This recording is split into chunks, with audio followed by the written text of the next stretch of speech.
Hi friends, வணக்கம். Welcome back to our channel Trending சமையல். இன்னைக்கான வீடியோல டெய்லி நம்மளோட கிச்சன்ல தேவைப்படக்கூடிய kitchen tips and home tips தான் நான் வந்து ஷேர் பண்ணியிருக்கேன். ஸோ வீடியோக்குள்ள போகிறதுக்கு முன்னாடி ஒரு சின்ன விஷயம் நான் உங்ககிட்ட ஷேர் பண்ணிக்கணும். என்ன அப்படின்னு பார்த்தீங்கன்னா, என்னோட சேனல்ல நான் வந்து ஒரு வீடியோவும் கஷ்டப்பட்டு தான் நான் வந்து மேக் பண்ணி போட்டுட்ருக்கேன். அந்த மாதிரி நிறைய வீடியோஸை எடுத்து அவங்களோட சேனலில் ஒரு சிஸ்டர் வந்து டவுன்லோட் பண்ணி போட்டிருக்காங்க, ஒரு யூடியூபர். ஸோ அவங்க வந்து கண்டிப்பாக இந்த வீடியோ வந்து பார்ப்பீங்க அப்படின்னு நினைக்கிறேன். ஸோ பார்த்தீங்க அப்படின்னா தயவு செஞ்சு என்னோடய வீடியோஸ் எல்லாமே வந்து ரிமூவ் பண்ணிவிடுங்க. ஸோ நான் வந்து செக் பண்ணி பார்த்த வரைக்கும் என்னோடய ஃப்ரெண்ட்ஸ் ஒரு சிலரோட வீடியோஸும் அந்த சேனலில் நான் வந்து பார்த்தேன். இந்த மாதிரி டவுன்லோட் பண்ணி போடக்கூடாது, அப்படி போட்டால் காப்பிரைட் ஸ்ட்ரைக் கொடுத்தாங்கன்னா நம்ம சேனல் இல்லாமல் போயிடும் அப்படிங்கிற விஷயம் வந்து அவங்களுக்கு தெரியுமோ தெரியாதோ என்னவோ தெரியல. ஆனால் நான் இப்போ சொல்கிறதுனால கண்டிப்பாக உங்களுக்கு தெரிஞ்சிருக்கும்னு நினைக்கிறேன். தயவு செஞ்சு நீங்கள் வீடியோ வந்து ரிமூவ் பண்ணிவிடுங்க. அவங்களோட வந்து பேரையோ சேனல் நேமையோ சொல்லணும்னு எனக்கு விருப்பம் இல்லை இதில். ஸோ கண்டிப்பாக அந்த சிஸ்டர் பார்த்தீங்க அப்படின்னா உங்களுக்கு புரிஞ்சிருக்கும். ஸோ நான் வந்து இது கோவமாலாம் சொல்லலை, ஒரு சின்ன ரிக்வெஸ்ட்டாக தான் நான் வைக்கிறேன். ஸோ தயவு செஞ்சு என்னோடய வீடியோஸ் வந்து நீங்கள் டவுன்லோட் பண்ணி போடாதீங்க சிஸ்டர். இப்போ வாங்க ஃப்ரெண்ட்ஸ், நம்ம வீடியோக்குள்ளே போகலாம். ஃபஸ்ட்டு டிப் என்ன அப்படின்னு பார்த்தீங்கன்னா, இந்த மாதிரி காலையில் வடித்த சாத கஞ்சி வந்து ஒரு டம்ளர் எடுத்து வச்சுருக்கேன். கூடவே வந்து சீயக்காய், அதுக்கப்புறம் வந்து ஷாம்பு எடுத்திருக்கேன். ஆல்ரெடி நம்ம இந்த டிப்பு வந்து ஷேர் பண்ணியிருந்தோம். சாதம் வடித்த கஞ்சியில் சீக்காய் வந்து மிக்ஸ் பண்ணிவிட்டு நம்ம தலை குளிக்கும் போது தலையில் தேய்ச்சோன்னா முடி வந்து பொடுகு, அதுக்கப்புறம் அழுக்கு இருக்காது. அதே சமயத்தில் நல்ல ஷைனிங் ஆகும். முடி வளர்ச்சிக்கு இது நல்லா உங்களுக்கு வந்து ஹெல்ப் பண்ணும் அப்படின்னு சொல்லியிருந்தேன். ஸோ அது பார்த்துட்டு நிறைய ஃப்ரெண்ட்ஸ் வந்து நாங்கள் வந்து சீக்காய் யூஸ் பண்ணுறது கிடையாது, ஷாம்பு தான்க்கா யூஸ் பண்ணுறோம், அதுக்கு வந்து இந்த மாதிரி கஞ்சி மிக்ஸ் பண்ணலாமான்னு கேட்டிருந்தீங்க. கண்டிப்பாக மிக்ஸ் பண்ணலாம். கஞ்சி வந்து நல்லா ஆறுனதுக்கு பிறகு நீங்கள் வந்து என்ன ஷாம்பு யூஸ் பண்ணிக்கிறீங்களோ அந்த ஷாம்பு வந்து கஞ்சி கூட வந்து மிக்ஸ் பண்ணிக்கோங்க. நான் இப்போ நல்லா சுட சுட இருக்கிற கஞ்சியில் சீயக்காய் வந்து மிக்ஸ் பண்ணி நான் வைக்க போகிறேன். இது தனியாக, இது கிட்டத்தட்ட ஒரு அரை மணி நேரமாச்சும் இது தனியாக வந்து வச்சுருங்க. நீங்கள் குளிக்க போகிறீங்கன்னா ஒரு 1 ஹவருக்கு முன்னாடி இந்த மாதிரி ஊற வச்சுருங்க. அது நல்லா ஊறி நல்லா பொங்கி வரும். நம்ம தலையில் வைக்கும்போது நல்ல நுர வரும். அதே மாதிரி நல்ல ஷைனிங் ஆகும் முடி, நல்ல அடர்த்தியாகவும் நல்ல உங்களுக்கு நல்ல க்ரோத் ஆகும் முடி. ஸோ நான் இப்போ பார்த்தீங்க அப்படின்னா இப்போ ஷாம்பு யூஸ் பண்ணுறது கேட்ட ஃப்ரெண்ட்ஸ்க்காக இப்போ வந்து ஒரு கிண்ணத்தில் வந்து ஷாம்பு எடுத்திருக்கேன். இப்போ இந்த ஷாம்பு கூட நல்லா ஆறுன கஞ்சி வந்து சேர்த்துக்கோங்க. இப்போ அது ரெண்டுத்தையும் வந்து மிக்ஸ் பண்ணிவிட்டு நீங்கள் வந்து தனியாக எடுத்து வச்சுருங்க. சும்மா ஒரு 5லேருந்து ஒரு 10 நிமிஷத்துக்கு இதை வந்து தனியாக ரெஸ்ட்டில் கொடுத்துருங்க. அதுக்கப்புறம் நீங்கள் குளிக்கும்போது இதை வந்து யூஸ் பண்ணிக்கலாம்.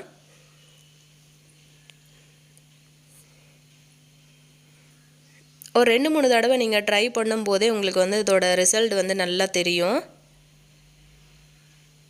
ஸோ சாதம் வடிக்கிற கஞ்சியை இந்த மாதிரி நீங்கள் தலை குளிக்கும்போது இந்த மாதிரி கூட நீங்கள் வந்து யூஸ் பண்ணிக்கலாம். ஸோ இது நல்ல ஒரு ரிசல்ட் கொடுக்கும் உங்களுக்கு. கண்டிப்பாக நீங்கள் வந்து செக் பண்ணி பாருங்கள். ஸோ ட்ரை பண்ணிவிட்டு எப்படி இருந்துச்சு அப்படின்ட்டு கீழே இருக்கிற கமெண்ட் செக்ஷனில் சொல்லுங்கள். இந்த வீடியோ பிடிச்சிருந்ததுன்னா மறக்காமல் ஒரு லைக் கொடுங்க. இப்போ நம்ம அடுத்த டிப்புக்குள்ளே போகலாம். இப்போ நம்ம அடுத்த டிப் என்ன அப்படின்னு பார்த்தீங்கன்னா, நம்ம வந்து எப்போவுமே கிச்சன்லேருந்து ஹால், அதுக்கப்புறம் ரூம், பாத்ரூம் எல்லாமே வந்து நல்ல வாசமாக இருக்கணும் அப்படின்னு நினைப்போம். ஸோ பேட் ஸ்மெல் வராமல் இருக்கிறதுக்காக எவ்வளவோ டிப்பெல்லாம் ட்ரை பண்ணுவோம். ஆனால் வந்து இந்த டிப்பு வந்து ட்ரை பண்ணி பாருங்கள். கண்டிப்பாக உங்களோட அதாவது வீட்டில் இருக்கிற கிச்சன், பாத்ரூம், ஹால் எல்லாமே வந்து நல்ல ஒரு வாசமாகவே இருக்கும் உங்களுக்கு. இப்போ நான் என்ன பண்ணியிருக்கேன்னா, வீட்டில் இந்த மாதிரி ஒரு டிஷ்யூ பேப்பர் வந்து எடுத்து வச்சுருக்கேன். கூடவே இந்த மாதிரி ஒரு அத்தர் எடுத்திருக்கேன். இது வந்து அத்தர் தான் யூஸ் பண்ணணும், இல்லைனா இந்த மாதிரி பர்ஃப்யூம் தான் யூஸ் பண்ணணும்னு கிடையாது. எசென்ஷியல் ஆயில் வந்து ஏதாச்சும் இருந்துச்சு அப்படின்னா அது கூட நம்ம வந்து எடுத்துக்கலாம். இப்போ பாருங்கள், நான் அந்த டிஷ்யூ பேப்பர் வந்து 4ஆக மடிச்சுட்டு அதில் ஃபுல்லாக இந்த மாதிரி அத்தர் வந்து அப்ளை பண்ணிக்கிட்டேன். இந்த மாதிரி பண்ணுறதுனால இதை வந்து நீங்கள் மடிச்சுட்டு நம்மளோட வீட்டில் எந்த இடத்துல வேணாலும் நீங்கள் வந்து வச்சுக்கலாம். ரொம்ப ரொம்ப வாசமாக இருக்கும், நல்ல கமகமன்னு இருக்கும் வீடு ஃபுல்லாகவே. இதை வந்து நல்ல சின்னதாக நம்ம இப்போ வந்து மடித்து எடுத்துக்கலாம். இது வந்து யூஸ் பண்ணும்போதே செம்ம வாசமாக இருந்தது. இப்போ இதை வந்து நம்ம பாத்ரூமில் எங்கே வைக்கலான்னு பார்க்கலாம். இப்போ பாருங்கள், நான் ஷவரில் வந்து இந்த மாதிரி நம்ம கிளாத்துக்கு போடுவோம்ல பின்னு, அதாவது கிளிப்பு, அந்த கிளிப்பு யூஸ் பண்ணி இந்த மாதிரி ஷவரில் வச்சுருக்கேன். ஸோ இந்த மாதிரி ஷவரில் வந்து நீங்கள் மாட்டி வைக்கும்போது பாத்ரூம் ஃபுல்லாக ரொம்ப வாசமாக இருக்கும். அதுக்கப்புறம் பார்த்திங்க அப்படின்னா இந்த மாதிரி ஃபேனில் வந்து மாட்டி வச்சுருக்கேன். இப்போ பாருங்கள், ஃபேன் ஓடும்போதே செம்ம வாசமாக இருக்குது. ஸோ கண்டிப்பாக இந்த டிப்பை வந்து ட்ரை பண்ணி பாருங்கள். 1 வீக் வரைக்கும் உங்களுக்கு நல்ல ஒரு வாசமாக இருக்கும். இப்போ நம்ம அடுத்த டிப் என்னன்னு பார்க்கலாம். இந்த மாதிரி மண் சட்டியெல்லாம் வந்து நம்ம சமைக்கிறதுக்கு யூஸ் பண்ணியிருந்ததுக்கு அப்புறமா நம்ம வந்து சோப்பு போட்டு இதை வந்து வாஷ் பண்ணக்கூடாது. ஏன்னா அது குட்டி குட்டி துகள்கள்லாம் இருக்கிறதுனால அதில் வந்து போய் அந்த சோப்பெல்லாம் உள்ளே மாட்டிக்கும். அப்புறம் நம்ம சமைக்கும் போது அது வந்து மேலே வரும்னு சொல்லுவாங்க. ஸோ அதுக்காக நான் என்ன பண்ணுறேன் அப்படின்னா, இந்த கடாயை ஒரு தடவை சும்மா வந்து நார்மல் வாட்டரில் வாஷ் பண்ணிவிட்டு வந்துட்டேன். வீட்டில் இருந்த கடலை மாவு, அதாவது டேட்டு போனதுக்கப்புறம் நம்ம தூக்கி போடுறதுக்காக வச்சுருப்போம் இல்லையா, அந்த மாதிரி கடலை மாவு வச்சு நான் அதை வந்து க்ளீன் பண்ணிக்கிறேன். ஸோ நார்மலாகவே நீங்கள் வந்து கடலை மாவு யூஸ் பண்ணிவிட்டு இந்த மாதிரி மண் சட்டிலாம் வந்து க்ளீன் பண்ணிக்கோங்க. இந்த மாதிரி க்ளீன் பண்ணுறதுனால உடம்புக்கு ரொம்பவே ஆரோக்கியமாக இருக்கும். நம்ம சமைக்கும்போது நீங்கள் வந்து சோப்பு யூஸ் பண்ணுறதுனால அது என்ன ஆகும்னா, அந்த மண் சட்டியில் குட்டி குட்டியாக துகள்கள், அதாவது ஓட்டை இருக்கும் இல்லையா, அதில் போய் மாட்டிக்கும். அதுக்கப்புறம் நம்ம சமைக்கும்போது என்ன ஆகும்னா, அது வந்து ஃபுல்லாக கொஞ்சம் கொஞ்சமாக வெளியே வர ஆரம்பிச்சிடும். ஸோ நம்ம சாப்பாட்லேயும் அது மிக்ஸ் ஆகிடும். ஸோ நான் இன்றைக்கி அதெல்லாம் அவாய்ட் பண்ணுறதுக்காக இந்த மாதிரி கடலை மாவு வந்து யூஸ் பண்ணிவிட்டு இந்த மாதிரி பண்ணுறேன். இது ஆல்ரெடி வந்து என்னோடய சப்ஸ்கிரைபர் ஒருத்தங்க சொன்ன டிப்பு தான் இது. நான் ஒரு தடவை வந்து சோப்பு போட்டு வாஷ் பண்ணி காட்டினேன். ஸோ அவங்க வந்து இந்த மாதிரி சோப்பு போடக்கூடாது, நீங்கள் வந்து இந்த மாதிரி போட்டு வாஷ் பண்ணுங்கள் அப்படி சொல்லியிருந்தாங்க. ஸோ அவங்க சொன்னதுனால இந்த டிப்பு நான் வந்து ஃபாலோ பண்ணிகிட்ருக்கேன். ஸோ ரொம்ப சூப்பராக இருந்துச்சு. அதனால தான் நான் உங்களுக்கும் வந்து ஷேர் பண்ணேன். ஸோ எத்தனை பேருக்கும் தெரியும் அப்படின்னு தெரியாது. ஸோ தெரியாதவங்க கண்டிப்பாக பார்த்தீங்கன்னா கமெண்ட்டில் சொல்லுங்கள். இப்போ பாருங்கள், நம்ம கழுவி எடுத்துகிட்டு வந்துட்டோம். அந்த எண்ணெய் பிசுக்கு, நம்ம சமைச்ச பொருளோட வாசம் எதுவுமே இல்லை. நல்லா பளபளன்னு ஆயிடுச்சு. ஸோ எக்ஸ்பரியான கடலை மாவு தான் நான் வந்து யூஸ் பண்ணியிருக்கேன். ஸோ சாப்பிட்ற பொருளை வீணாக்கிட்டேன் அப்படின்னு தயவு செஞ்சு திட்டாதீங்க. இப்போ நம்ம அடுத்த டிப் என்னென்னு பார்க்கலாங்க. இந்த மாதிரி தக்காளி பழம்லாம் வந்து சின்ன சின்ன பீசஸாக நம்ம கட் பண்ணிவிட்டு சமையலில் சேர்க்கும்போது நம்ம வீட்டில் இருக்கிற குட்டீஸ் வந்து சாப்பிட மாட்டாங்க, தூக்கி போட்டுருவாங்க. ஸோ ஒரு சட்னி அரைக்கணும், இல்லைனா ஒரு சாலட் போடணும் அப்படின்னா கூட இந்த தக்காளி வந்து நம்ம முழுசாக, அதாவது சின்ன சின்ன பீசஸாக கட் பண்ணி போட்டாலும் எடுத்து போட்டுருவாங்க இல்லையா. ஸோ அதுக்காக நம்ம என்ன பண்ணலாம் அப்படின்னா, இந்த தக்காளியை வந்து இந்த மாதிரி ஒரு 4 ஒரு கட் கொடுத்துருங்க. 2 தக்காளியும் வந்து நான் இந்த மாதிரி கட் பண்ணி எடுத்துக்கிட்டேன். இப்போ இதை வந்து ஒரு சின்ன கிண்ணத்துக்குள்ளே சேர்த்துக்கலாம். உங்களுக்கு எவ்வளோ தக்காளி வேணும்னாலும் நீங்கள் வந்து யூஸ் பண்ணிக்கோங்க. இப்போ நல்லா கொதிக்கிற தண்ணியை வந்து இந்த தக்காளியில் ஊற்றிடுங்க. ஊற்றிட்டு இதை வந்து மூடி வச்சுருங்க. ஒரு 10 நிமிஷம் கழித்து ஓப்பன் பண்ணிங்க அப்படின்னா அந்த தக்காளி வந்து அந்த தோலெல்லாம் நல்லா ரிமூவ் ஆகிட்டுருக்கும். அதுக்கப்புறமா எடுத்து நம்ம இந்த தோலை வந்து தனியாக எடுத்துடலாம். ஸோ நீங்கள் கை வச்சிங்க அப்படின்னாலே அந்த தோல் தனியாக வந்துடும். இப்படி இல்லாமல் நீங்கள் தண்ணியை வந்து கொதிக்கும் போது கூட நீங்கள் தக்காளியை வந்து போட்டுக்கலாம். ஸோ தக்காளி வந்து ரொம்பவே பாயில் ஆகிடும். அதனால தான் நான் வந்து சூடான தண்ணியை இப்படி மேலே ஊற்றி இது தனியாக வந்து ஒரு 10 நிமிஷத்துக்கு விட்டுட்டேன். அப்புறம் நான் இன்னொரு விஷயமும் சொல்லணும் உங்ககிட்ட. என்னென்னு பார்த்தீங்கன்னா, லாஸ்ட் டைம் நம்ம போட்ட வீடியோவில் ஊதுபத்தி ஸ்டாண்டில் வந்து இந்த மாதிரி கொஞ்சமாக அரிசி வந்து யூஸ் பண்ணிக்கோங்க அப்படின்னு சொன்னேன். நிறைய ஃப்ரெண்ட்ஸ் வந்து இந்த மாதிரி அரிசி போடக்கூடாது அப்படின்னு சொல்லியிருந்தீங்க. ஸோ கண்டிப்பாக எனக்கு வந்து தெரியாது. ஸோ எனக்கு வந்து தெரியாததுனால தான் நான் அந்த டிப்பு வந்து ஷேர் பண்ணிட்டேன். ஸோ ரொம்ப சாரி. என்னோடய வீடியோஸில் எந்த டிப்லையாச்சும் ஏதாவது ஒரு மிஸ்டேக், ஒரு தப்பு இருந்ததுன்னா தயவு செஞ்சு நீங்கள் சொல்லுங்கள், நான் வந்து திருத்திக்கிறேன். ஸோ இப்போ பாருங்கள், நம்ம இந்த மாதிரி தக்காளியை வந்து நல்லா குட்டி குட்டியாக இந்த மாதிரி கட் பண்ணிட்டிங்கன்னா நல்லா உங்களுக்கு வந்து மசிஞ்சு வந்துடும்.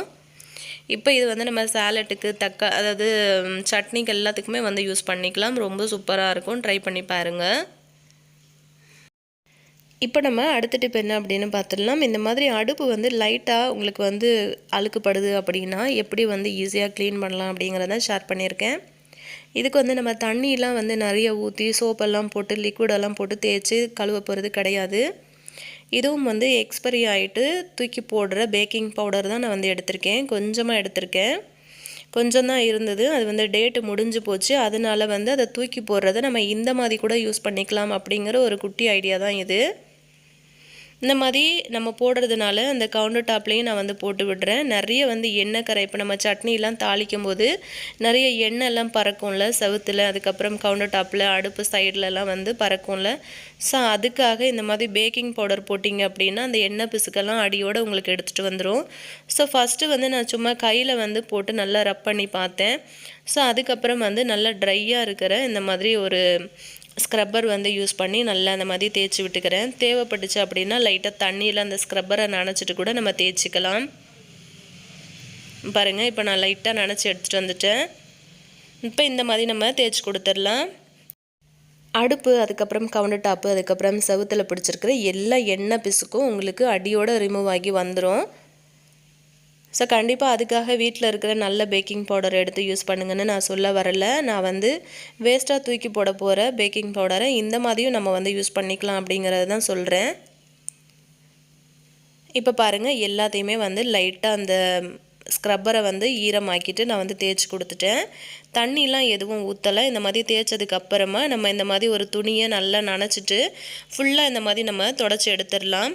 ஒரு 2-3 தடவை நல்லா துடைங்க, இல்லைன்னா உங்களுக்கு வெள்ளை வெள்ளையாக அங்கங்கே பிடிச்சிட்டு இருக்கும். பாருங்கள் நல்லா நான் இந்த மாதிரி தொடச்சி எடுத்துட்டேன்.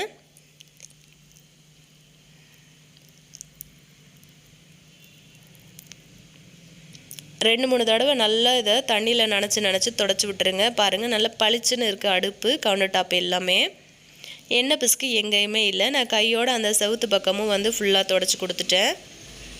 ஸோ ரொம்ப ஈஸியாக வந்து நம்ம இந்த ஒரு பொருளை வச்சு அடுப்பு எல்லாத்தையுமே வந்து நல்லா க்ளீன் பண்ணி எடுத்துட்டோம். இப்போ பாருங்கள் இந்த கல் வந்து பார்த்திங்கன்னா நல்ல பளபளன்னு இருக்குது. ஸோ கண்டிப்பாக நீங்களும் இந்த டிப்பு ட்ரை பண்ணி பாருங்கள். அதே மாதிரி கடலை மாவு வச்சு கூட நம்ம இது மாதிரி பண்ணிக்கலாம். எது இருக்கோ நீங்கள் அதை வந்து யூஸ் பண்ணிக்கோங்க. இப்போ நம்ம அடுத்த டிப் என்ன அப்படின்னு பார்க்கலாம். இந்த மாதிரி புளியெலாம் வந்து நம்ம ஸ்டோர் பண்ணி வைக்கிறது ரொம்ப கஷ்டம். சீக்கிரத்தில் வந்து பூச்சி வண்டு எல்லாம் வர ஆரம்பிச்சிடும். ரொம்ப அதிகமான குவான்டிட்டி வந்து வாங்கிட்டீங்க அப்படின்னா நல்ல ஒரு ஏர் டைட்டான கவரில் போட்டு நல்லா அதை இறுக்கமாக பேக் பண்ணிவிட்டு நீங்கள் ஃப்ரிட்ஜில் வச்சுக்கலாம். ஸோ அந்த மாதிரி வைக்கிறதுனால உங்களுக்கு சீக்கிரம் வண்டு பூச்சி வராமல் இருக்கும். அப்படி இல்லைன்னா இந்த மாதிரி ஜாடியில் வந்து ஸ்டோர் பண்ணிக்கோங்க. இந்த மாதிரி ஜாடியில் வந்து அடியில் உப்பு போட்டுக்கோங்க. ஒரு லேயர் உப்பு, ஒரு லேயர் வந்து புளி போட்டுக்கோங்க. ஆல்ரெடி நம்ம இந்த டிப்பு வந்து ஷேர் பண்ணியிருக்கோம். ஸோ ஃப்ரெண்டு ஒருத்தவங்க வந்து கேட்டிருந்தாங்க, புளி வந்து எப்படி வந்து ஸ்டோர் பண்ணுறதுன்னு சொல்லுங்கக்கா அப்படி கேட்டிருந்தாங்க. ஸோ அவங்களுக்காக இந்த டிப்பு ஷேர் பண்ணியிருக்கேன். ஒரு லேயர் உப்பு, ஒரு லேயர் வந்து புளி வந்து போட்டுக்கோங்க. போட்டுட்டு இதுக்கு மேலே கொஞ்சமாக உப்பு போட்டுட்டு மஞ்சத்தூள் வந்து மேலே வந்து ஸ்ப்ரெட் பண்ணி விட்டுடலாம். ஸோ அந்த மஞ்சத்தூளோட வாசத்துக்கும் வந்து உங்களுக்கு பூச்சி வண்டு எதுவும் வராது. வேணும்னா புளி அதாவது உப்பு போடும்போது கூட நீங்கள் கலந்து ரெண்டுத்தையும் ஒரு லேயர் அப்படி போட்டுக்கலாம். ஸோ இன்றைக்கான டிப்ஸ் எல்லாமே உங்களுக்கு ரொம்பவே யூஸ்ஃபுல்லாக இருக்கும் அப்படின்னு நினைக்கிறேன். வீடியோ வந்து பிடிச்சிருந்துச்சு அப்படின்னா கண்டிப்பாக உங்கள் ஃப்ரெண்ட்ஸ் அண்ட் ஃபேமிலி மெம்பர்ஸ்க்கும் யூஸ் ஆகும் அப்படின்னு நினச்சிங்கன்னா மறக்காமல் நம்ம வீடியோ வந்து ஷேர் பண்ணி கொடுங்க. இன்னும் நம்ம சேனலை வந்து சப்ஸ்கிரைப் பண்ணாமல் இப்போ தான் வந்து வாட்ச் பண்ணிகிட்ருக்கீங்க ஃபஸ்ட் டைம் அப்படின்னா மறக்காமல் சேனலை சப்ஸ்கிரைப் பண்ணிவிட்டு பெல் ஐக்கானை கிளிக் பண்ணி ஆல் அப்படிங்கிற நோட்டிஃபிகேஷனையும் கொடுத்து வைங்க. ஆல்ரெடி நம்ம சேனலில் நிறைய டிப்ஸ் வீடியோஸ் நான் வந்து போஸ்ட் பண்ணியிருக்கேன். ஸோ அதுவும் வேணும்னா செக் பண்ணி பாருங்கள். டிஸ்கிரிப்ஷனில் லிங்க் கொடுக்குறேன், நம்ம சேனல் பிளேலிஸ்ட்லையும் கொடுக்குறேன். ஸோ இதே மாதிரி இன்னொரு இன்ட்ரெஸ்டிங்கான ஒரு நல்ல பதிவோடு நான் உங்களை திரும்பவும் சந்திக்கிறேன் ஃப்ரெண்ட்ஸ். தேங்க்யூ.